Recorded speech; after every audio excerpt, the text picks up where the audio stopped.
একদিকে যেরকম জম্মু কাশ্মীরে একটা এই কড়া প্রবল শীতের মধ্যে অভিযান চলছে, অন্যদিকে আপনাদের আরো কয়েকটা সীমান্তের দিকে নজর রাখবো, কারণ গতকালই অমিত শাহ তিনি বলেছেন অনুপ্রবেশ নিয়ে কড়া বার্তাও বিভিন্ন ক্ষেত্রে যে নজর বা প্রাধান্য দিচ্ছে কেন্দ্র।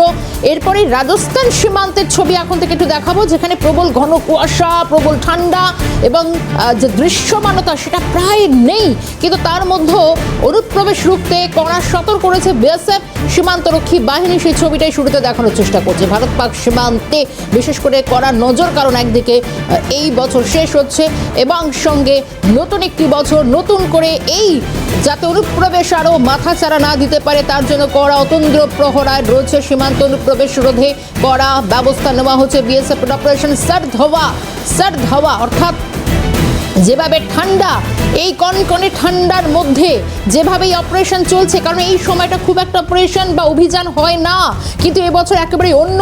এই সময়টাও অন্তত এবারে সীমান্তরক্ষী বাহিনী তারা বসে না থেকে এই ধরনের কড়া অপারেশন সার্দ হাওয়ায় তারা যোগ দিয়েছেন। বিএসএফের প্রাক্তন ডিজি সমীর কুমার মিত্রের সঙ্গে আমরা কথা বলেছিলাম, শুনবো এই অপারেশন নিয়ে তিনি ঠিক কি জানিয়েছেন। Not vulnerable. We do not know who is the target.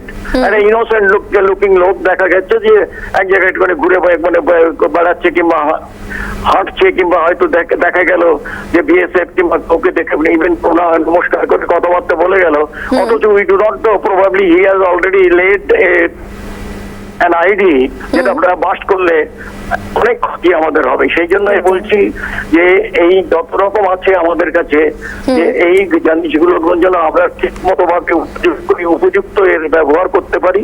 এবং তার সঙ্গে সঙ্গে এটাও বলবো যে যত নতুন নতুন গ্যাজেট আমরা পাবো ততই কিন্তু আমাদের পক্ষে সুবিধা হবে, যেটা সরকার যেন এই জিনিসের উপরে ধ্যান দেন। যে এই যে এখন যে সময়টা আমরা পাচ্ছি বাংলাদেশ এবং আমাদের অন্যান্য জায়গা মিলিয়ে, আমার মনে হয় যে আমাদের প্রত্যেককে, খালি ইউনিফর্মের নয়, প্রত্যেককে সতর্ক থাকতে হবে। তা নাহলে কিন্তু ভারত মা একা কোনো ফোর্সের নয়, কোনো ব্যক্তিগত নয়, এটা আমাদের সবারই। যে যিনি ভালো নাগরিক তিনি নিশ্চয়ই তার একটা দায়িত্ব আছে, আমাদের প্রত্যেকেই সম্মিলিত। বিএসএফের প্রাক্তন ডিআইজি সমীর কুমার মিত্র তিনি যেমন বললেন যে এই সময়টা খুব ক্রুশিয়াল এবং এই সময়টা অত্যন্ত সতর্ক থাকার সময়। রাজস্থান সীমান্তে যেভাবে অপারেশন সার্দ হাওয়া চলছে, প্রতিকূল আবহাওয়া, আর এই আবহাওয়ার সুযোগে কিন্তু অনুপ্রবেশ এবং চোরাচালান রুখতে এই পদক্ষেপ, জিরো ভিজিবিলিটিকে কাজে লাগিয়ে অপরাধের প্রবণতা বাড়ে। এই সময় নিরাপত্তা সুনিশ্চিত করতে বিশেষ করে একেবারে রাজস্থান ফ্রন্টিয়ারে পূর্ণ মাত্রায় সেনা মোতায়েন করা হচ্ছে। আগামী 19শে জানুয়ারি থেকে 31শে জানুয়ারি পর্যন্ত কার্যকর থাকবে অপারেশন সার্দ হাওয়া। তার অধীনে সীমান্তে ম্যাক্সিমাম অ্যালার্ট, সর্বোচ্চ যে অ্যালার্ট সেটা জারি করা হয়েছে এবং জওয়ানকে সীমান্তে মোতায়েন করা হচ্ছে। রাজস্থান ফ্রন্টিয়ারে 100% বিএসএফ থাকছে। জয়সলমের, বার্মের, বিকানের, গঙ্গানগরে বাড়তি বাহিনী।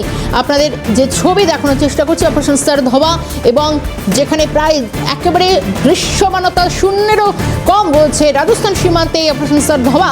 সঙ্গে আরও যে তার নানা কয়েকটি দিক রয়েছে সেগুলো তুলে ধরলেন বিএসএফের প্রাক্তন ডিআইজি সমীর কুমার মিত্র। শুনবো আরো একবার কি বলছেন তিনি।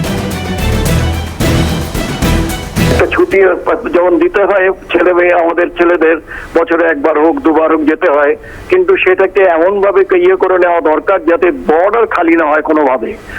সেই জায়গায় সে যেখানেই হোক না কেন, আজকে আমাদের পশ্চিমবঙ্গে ইভেন দেশে ইয়েটাকে কিন্তু পরিবর্তিত হচ্ছে যে কুয়াশাটা এখন ভিজিবল এত কমে যাচ্ছে ভিজিবিলিটি, যার ফলে কি হচ্ছে যে আমাদের আরো বেশি সতর্ক হতে হবে এবং ইলুমিনেশনের উপরেও আমাদের জোর দিতে হবে।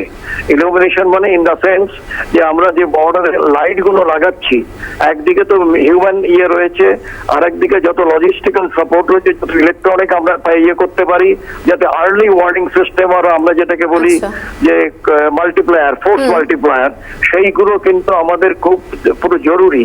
ইমিডিয়েট ইনস্টলেশন, কারণ এদিকে পাকিস্তান আর একদিকে বাংলাদেশ। যে বাংলাদেশকে আমরা চিনতাম সে বাংলাদেশ বাংলাদেশ নয়, যার ফলে আমাদের প্রচন্ডভাবে সতর্ক থাকতে হবে এবং এমন কিছু আমাদের বের করতে হবে যাতে মানুষকে, আমাদের যে ছেলেরা রয়েছে, অফিসাররা রয়েছেন, তাদের সবসময় কিন্তু ফোকাস থাকবে my border should be absolutely secured.